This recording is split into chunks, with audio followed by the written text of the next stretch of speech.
Merry Christmas. Now, I know I don't have the festive setup for the holidays. Maybe next year, you know, when I'm a big YouTuber in the NBA space, maybe I'll have a nice setup. Subscribe to the channel so I can get there. But what's a Christmas day without some NBA games, right? So let's discuss these games for Christmas and what I'm expecting and who I think will come out victorious in each of these games. We got 5 games today, so let's start with the first one. Knicks and Spurs. The Knicks are currently 19-10, third place in the East, and the Spurs are currently 15-14, and they are sitting 9th in the Western Conference. I think this will be a really good matchup, with this being Wemby's first Christmas game, and then it's in the Garden. The energy is definitely going to be there from both teams. I'm interested to see how the young Spurs squad responds to that hostile Knicks crowd. I think Wemby's definitely going to be out there looking aggressive. I think the shot is definitely going to be falling. I think he lives for these kind of moments. I don't expect any hiccups there. Now, what's interesting is going to be the other guys on the Spurs. Chris Paul is definitely going to lead them. He's going to teach them and lead them through that hostile Knicks crowd again. It's going to come down to the guys like Devin Vassell. Are you going to get the 20-point Devin Vassell, or are you going to get 12 to 10 point Devin Vassell? If you can get the 20 from him, this will be a seriously good game, and it could honestly go both ways. But if you don't get that kind of production from either him or Keldon Johnson or Stephon Castle, they're going to be in for a long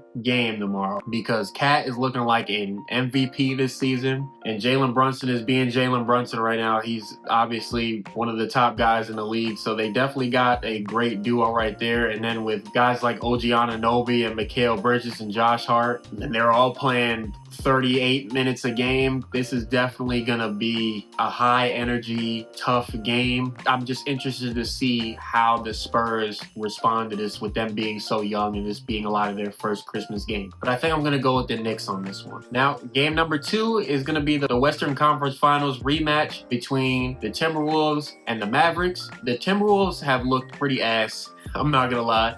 So I don't see them beating the Mavericks. I mean, you couldn't beat them when you had Cat last season in a playoff set, and now you get rid of Cat for Julius Randle. The team hasn't looked good, especially as of late. They've been horrible. They're currently on a 3-game losing streak, to be more specific. But I will say, if you can get I'm not going to say motivated, but if you can get a Julius Randle that's showing effort on both ends of the court and not just offense, this could be a good game. I mean, I think he's from Dallas or Texas somewhere, so maybe that'll get the juices flowing for him. I don't know, but I think Anthony Edwards is going to be special. But it's going to come down to, is Julius going to show up on defense? Is Rudy Gobert going to kind of shrink up against the size that the Mavericks have in the front court? I mean, Luka's been resting for the last 2 games, so he's going to be fresh. So good luck with that, Tate McDaniels. And then you don't know if you're going to get a flammable Kyrie Irving or Klay Thompson. So I'm going to have to lean towards the Mavericks in Dallas. Our third game of the day is a classic matchup, Celtics and Sixers. I know there was a lot of speculation on if Joel Embiid was going to get suspended for Going over to Schroeder, who was the official who initially ejected Andre Drummond, and Joe's got to be careful. He's getting real heated now. And she just threw him out. Yep, she did. Wow. And he's got to be really careful. This is unbelievable. He's going over there now.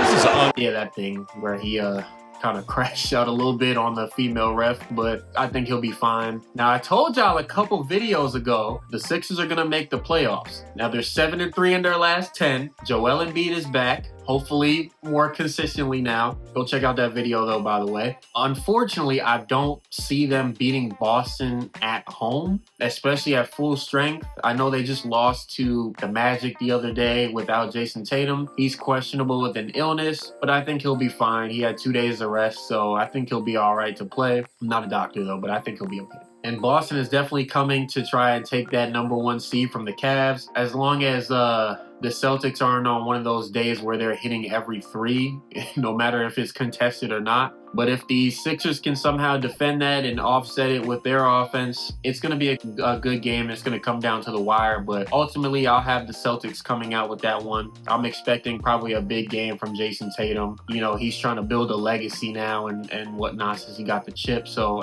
if I were him, I'd be looking to just build on my legacy and stuff like that. So that's how you help build a legacy, by having big games on big days. And what better day than Christmas? Now for our fourth game of the day, we got another classic matchup, Steph and LeBron. You know, we're getting down to those last few meetings between those two. Who knows if they both make the playoffs this year, but I mean, if they do, I doubt they'll see each other. I don't think they're making it that far if they do make the playoffs, especially with these current rosters. Good luck with that. AD's kind of cooled off after that hot start to the season. He's still averaging 26 and 12, but he's not in the full MVP form that everybody was seeing in the first 1 or 2 weeks of the season. But the Warriors, you know, as up and down as the Lakers have been, the Warriors, they seem to be in complete turmoil. I don't know what's going on over there. One day they like Jonathan Kuminga, one day they don't. They keep riding with Pajemski, but he doesn't really contribute that much on offense. He's a decent defender, but you know, I think they need offense. And then Steph just is coming off the worst week we've seen from him and God knows how long. And I don't see Kevon Looney guarding AD. I mean, if he does, kudos to him, but I don't think he's going to be guarding AD. If I'm not mistaken, AD over the last couple of matchups is averaging some crazy numbers. I'll put it up here though for y'all to see. I got the Lakers coming into the Chase Center and taking the dub. I don't see the Warriors being able to overcome the size of the Lakers, and especially if they can get some kind of contributions from either D'Lo or Austin Reeves or Dalton Connect, it might get scary, I'm not gonna lie. Now the last matchup of the day, it's going to be the Nuggets and the Suns. I know Devin Booker has been out for the last couple of games. They can't seem to keep that big three healthy. I might make a video about that, but I feel bad for them, honestly, because when they have their big three, they look like a really good team. I don't know if they will have enough to be a title contender because they're very top heavy. And I mean, it shows when you miss one, then the team just turns into a dumpster fire. They can't beat anybody. If Devin Booker doesn't play again, I mean, they just played the Nuggets the other night and they got their asses kicked because they didn't have Devin Booker. So I mean, they're in Phoenix. If Devin Booker plays, I think he will. It'll be a good game, but ultimately I do see the Nuggets coming out with that W. Jokic is just playing on another level. This gonna be hard. I do want to say the Nuggets will come out with the victory, but if they have all three of them, barring any injuries and stuff like that, this could go down to the wire. But if they don't have Devin Booker, they're gonna get absolutely washed. I'm sorry. They got killed the other day. I don't see them beating the Nuggets without all three of them playing. But that wraps up our Christmas video for today. I appreciate y'all rocking with me. Merry Christmas. Happy holidays if you don't celebrate Christmas. Happy holidays to you. Subscribe to the channel. Like this video. Comment below who y'all think is going to win these games today. And comment below what was y'all favorite Christmas game from memory. As always, I'll catch y'all next video. Peace.